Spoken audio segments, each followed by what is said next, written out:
Hi and welcome back to my channel. I'm Helen Hughes and I'm your go-to person for all things fun during swimming lessons.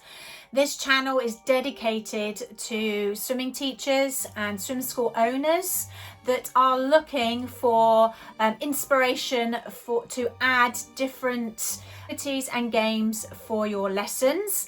And the age range is from parent and me lessons, preschoolers, early beginners, and also all the way through till the high stages as well. So if you like this channel, please make sure you subscribe and like this video, and let's get to it. So we're going to be looking at Halloween. Now there are some children that aren't that much of a fan of Halloween, so I'm going to be doing a different video of what you could do this time of the year. However, for those that do love it, then I have some spooky dooky games for you to do, to look into today. And I have started printing off my cards like this. It's on A5, I've laminated it, and on the back there are all the activities and the equipment that I need that I can take poolside and I can keep with me to know what I'm going to be doing next, or the different activities that I want to sort of choose which ones I'm wanting to do. But I'm going to go through a couple here. They are all available to purchase on my website, of where you can go and pick and choose all your different themes that you would like. And this one is Halloween 1 because this is mainly for preschoolers, parent and me classes, and early stages, but there is one for the higher stages that can also be adapted though to the younger ones, and vice versa. So have a look at both to see which ones that you fancy doing. A couple of different, there's on the bundle there are songs on there as well of what you can add into it, and I love an action song because you can do lots of different moves with having the funness of singing as well. Okay, so let's get into some of these. Okay, I absolutely love, so if you know my channel by now, then I love doing lots of laminated sheets because it's cheap and easy to be able to do. You can pull them out year after year and easily stored. So if you have lack on storage, which I do, and when I was a traveling swimming teacher, I didn't have the sort of I didn't have a base of where I could keep things, so I needed to take things with me every time. So I was packing up my car with all my tools and equipment, and then I would either go from pool to pool, or I would be, at a pool, but then I would have to take everything away with me. So that's why I like using these types of things, because it's just so easy to put out, but then to store away as well until when you're needing it next. So on the bundle I have loads of different games that you can, that is printable. You laminate it and all the instructions are on there. There's a lesson plan idea format on there that goes through everything with the equipment as well. But let's go through Guess Who or Who. So this is designed for a little bit of the older ones, but also for parent and me classes, because they're going to be a question and then they have to go and answer it, and then they have to answer it, and then they will need to go and find what the answer of it. So let's give an example. So they are numbered down the sides, so you could use a bath toy foam numbers where they pick out, and then they have to answer the question, and then they go and find it. So you could have, for instance, different parts of the pool of where maybe they come to you first and choose a number.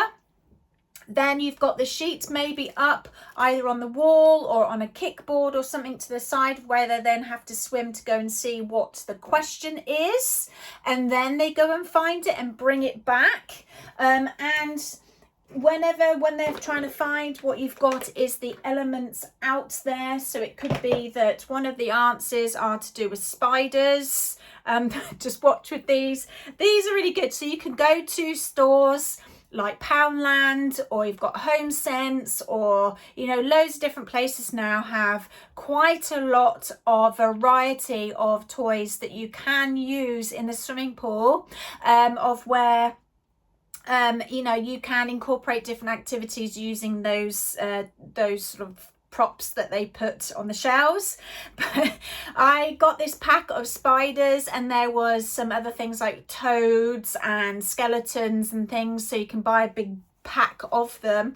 And I had these out, I put them in a little tray, but one of them had obviously fallen into the water and one of my parents freaked out thinking that it was a spider. So if some of your parents, or like me for instance, I do have a little bit of a phobia about spiders. I'm getting better because I'm working through it because of my son, because I don't want him to have a phobia of spiders. But say for instance, one of the answers to the question is relative to a spider, or maybe it's to do with an eyeball, or maybe it's to do with witches or cats, or whatever it is that's on that question. And you've either dotted these around the pool, or you've made it a little bit harder. Maybe you've put it underneath something, maybe you put them behind, maybe you've put it at a distance so they have to climb up and out to go and get the elements. But the idea is that they're moving constantly. So as soon as they've answered and found the answer to that question, they then come back to you, for instance, or it could be on the side where you place them.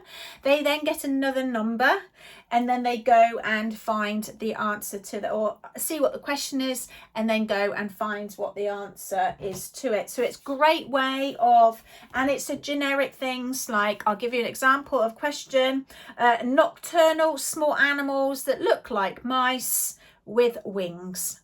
So we all know that that is a bat. And in that kit, if I can try and find where it is, in the kit, and you can always search on Amazon or Temu, it's favourite word places. They do big sort of, you know, big packs of these types of things. So you have spiders, bats and so forth. So that's bat.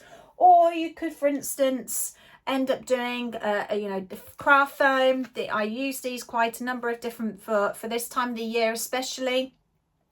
So these craft foam kits, or you can actually make your own bats. So part of the kit as well, that if you don't want to be, you know, spending out too much, I also add templates. So you can print these off and then use these as templates and use craft foam. And then you can actually then, craft foam is very inexpensive, and then you can actually create your own props. So for instance, another activity is to do with hats. And therefore I've got a template for you to be able to then create a hat out of different coloured craft foam. So that's one really cool way of getting them moving. It's something that they have to think about, something that's good together. For the older ones, you can also do it as a group. You could do it as a relay. You could do it so that they're in teams, or they could do an individual event. So even just this one activity here in itself is such a great game to implement for to add into your Halloween sessions this year. So let me know how it goes in the comments below. If you have any Halloween games that you loved and have tried, make sure you comment below. Enjoy! Ooh.